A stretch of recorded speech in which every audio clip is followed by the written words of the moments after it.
Hey guys, this is the second installment of the Chapter 3 videos. This section is on motor development.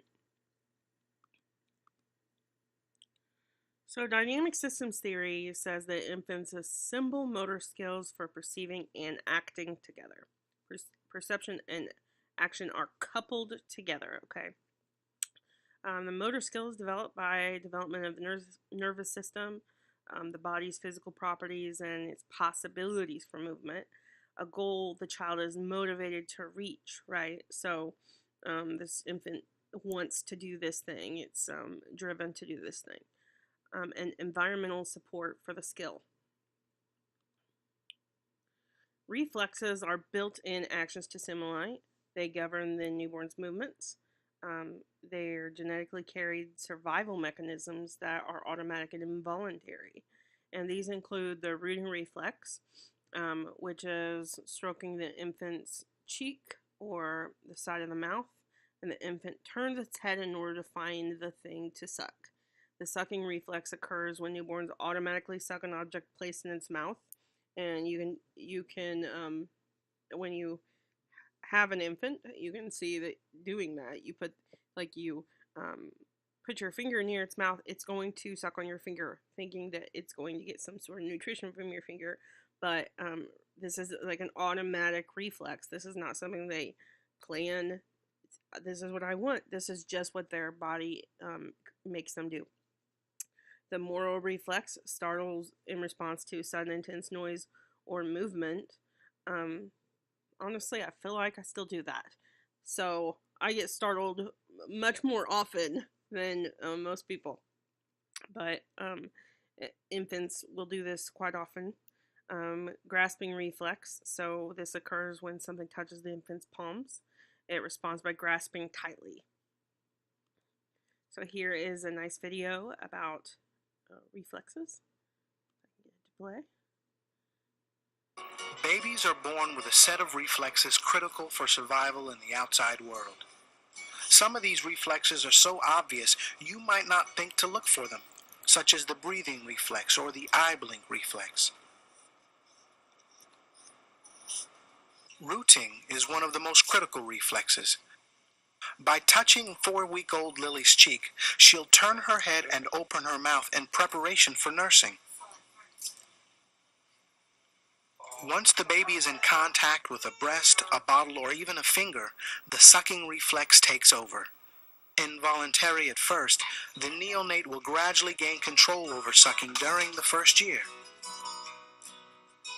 Placing liquid in the mouth will induce the swallowing reflex. In the first few weeks of life, it takes all the baby's concentration just to control these various uncoordinated reflexes. At this age, feeding Julia can take over an hour. After about 6 weeks, though, Julia will be a pro. There are other reflexes babies are born with that we don't completely understand. In the first 2 months, babies exhibit the stepping reflex. This is probably a precursor to walking. Watch Lily's toes fan out and curl. This is the Babinski reflex, which occurs when the bottom of a baby's foot is stroked. You can also do like a toes curl. When pressure is placed on the baby's hand, you can see the grasping reflex at work. Lily's grasp is strong enough to support almost her entire body weight. For a few seconds at least.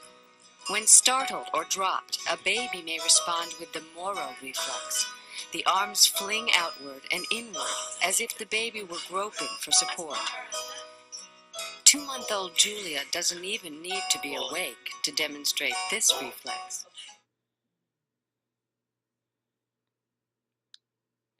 So these reflexes are things that parents, typically new parents, are extremely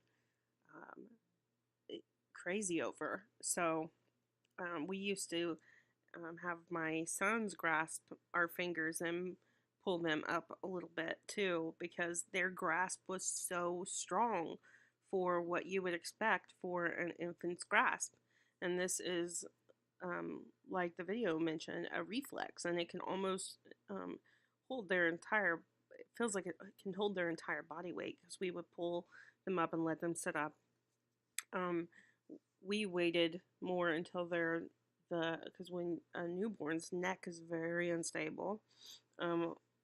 I was very anxious as a new mother, and I would not have pulled them up when their neck was so unstable. But the grasp is just so strong right away. So as a new parent, that's really interesting. So gross motor skills are large muscle movements involving moving one's arms and walking, things like that. Newborn infants cannot voluntarily control their posture. So locomotion and postural control are closely linked, especially when walking upright. So here is a graph of milestones in gross motor development and their ranges. So for example, rolling over between about 2 months and about 5 months. This is the range that it would happen, but these vary depending on the child. Walking using furniture for support. So my youngest son actually walked around 9 months was when he first started walking. But my oldest son, he did not really start walking until he was 14 months. So he was much heavier, and it took a lot more for his legs to be able to support his body weight. But as far as walking alone, that was a little after. But he didn't start really working on walking until about 12 months, and he was walking pretty much alone by the time he was about 14 months. But he didn't really start trying until 12 months, about his first birthday party. So I have another video on motor development in infants.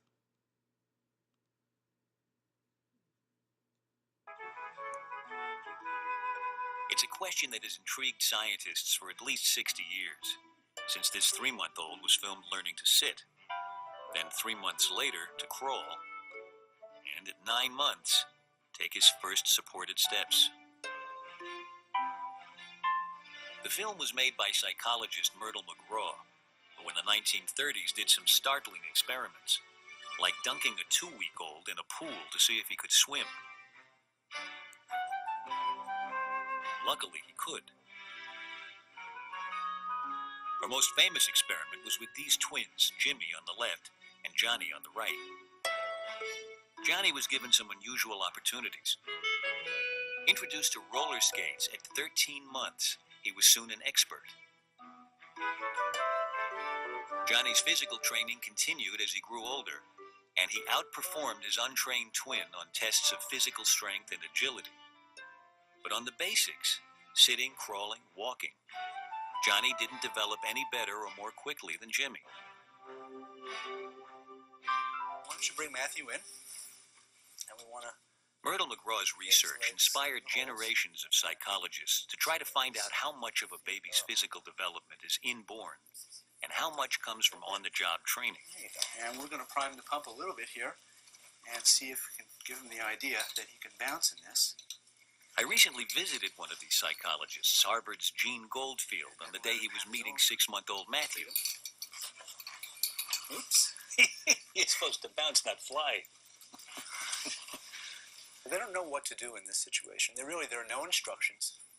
There is no instructor. And so what do? Well, you do whatever you have available. And what babies have available is that they can kick and look and listen and feel. Bounce. Bounce. Now, Matthew certainly isn't genetically programmed to operate a baby bouncer. Bounce. And in this first encounter, he didn't discover its secret. You step off the edge of the earth like that, it's hard.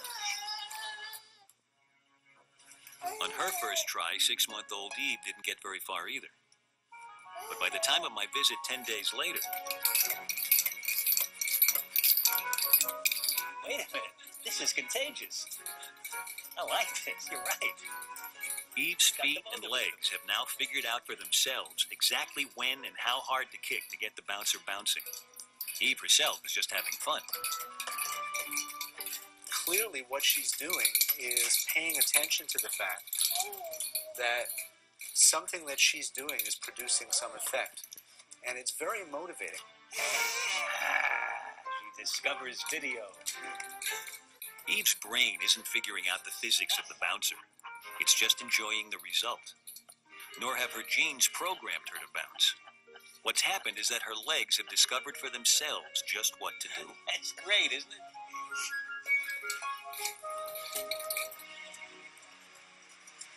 This idea that babies' bodies aren't rigidly pre-programmed, but have to learn for themselves, is at the core of Mr. Thalen's research. I hope the baby's in a good mood, Dexter. Yeah, I think she will be. Mom said that she's well rested.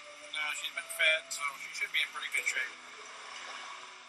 Not many research laboratories are able to travel to the subjects they study rather than the other way around. Hi. Fine. Come on out. How's the baby? She's doing great. Good. Let's take her out to the dance. All of Esther Thalen's research is designed to catch babies in the act of acquiring some new skill, and then to try and figure out how the babies did it. So she's really not able to move both feet together. Her newest research project is on how babies learn to control their kicking, while they're still getting used to the idea that they have legs. Hi. Back in her lab at the University of Indiana, she's already spent several years exploring how babies begin to use their arms. Ready? Ready? Go. Madeline. Baby Madeline, only 3 months old, hasn't yet quite got the idea that arms can be used for reaching. They can see the interest in their eyes. The problem is, how do they get their arms to do it? Here they have these two springy things hanging off of their shoulders, and their problem is how to get, first of all, just the right amount of muscle contraction to get their hands up, and then they have to also calibrate the space. They have to know where the object is. What Esther wants to know is how the babies are doing all this, so that Catherine, for instance, only 5 weeks older than Madeline, now has reaching down to a fine art.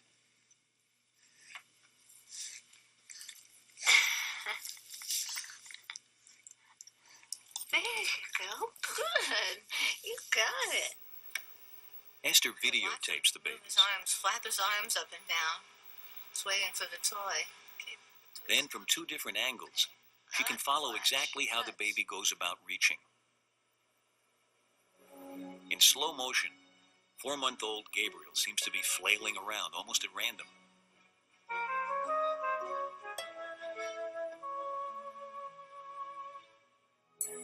Here's the route his hand takes before he finally gets the toy. But 7 months later, Gabriel reaches out confidently, and his hand moves smoothly to its goal. Here it is. So while all babies finish up reaching in the same way, Good. they each get there by their own often circuitous route, suggesting to Esther Thalen that how to reach isn't simply programmed in our genes, Good girl. and neither is walking. Good job. When a baby takes his or her first step, it looks as though the behavior just suddenly appeared. But actually, the baby has been working on that problem for a year beforehand. So we want to start way before babies walk and try and track the components that go into walking. He's very excited about it. 7-month-old Eli is still a long way from walking. And see your legs. But Esther wants to know if the muscles in his legs are already getting prepared. I'm now putting on these little sensors that will pick up and amplify the very small electrical changes in his muscles as he contracts them. And this is really the same as having an EKG. If I put these, in fact, on his chest, I would get heartbeat. But I'm going to get muscle contraction, and these are the little amplifiers. Good job, Eli. Okay. Yeah. so that a computer will be able to track exactly how his legs move. Eli is also fitted out with stick-on reflectors. There's a chance. Like all babies, when he was born, Eli would step when held upright, usually assumed to be some sort of primitive reflex. The behavior soon disappears. You're gonna walk? But once Eli is placed on the treadmill, Oh, yeah. What a big boy. the stepping behavior comes back. So one key component of walking, stepping, does seem to be inborn. Good stepping. I think it probably is built into children from the start, and the stretch of the leg on the treadmill is enough to start that alternating process going. Oh, look at you. But there's more to walking than stepping, as 1-year-old Saber is finding out. When her weight is supported and she doesn't have to balance, she walks on the treadmill just fine. Step right off that treadmill. And when her walk is analyzed by computer, she has a steady rhythmic gait. The signals from her leg muscles show that they're smoothly coordinated as they produce each step. Got the ball for you. But now Saber has a tougher test. Her balance is still assisted by having her hang onto a cart. But this time, her legs have to hold her up as well as walk along. And now her gait is much more clumsy. What's more, her leg muscles have lost their regular rhythm. Get mommy. Then we'll go home and see John and Kristen, okay? Finally, Saber is on her own. Having to both bear her weight and to balance overwhelms the neatly organized stepping action she could make when supported. Very small steps. Esther Thalen and her colleagues are just beginning to figure out what's going on as a baby learns to walk. But already it's clear that while stepping may be built in, babies' legs have to figure out for themselves how to stand and balance before they can rediscover the skill they were born with. Good job.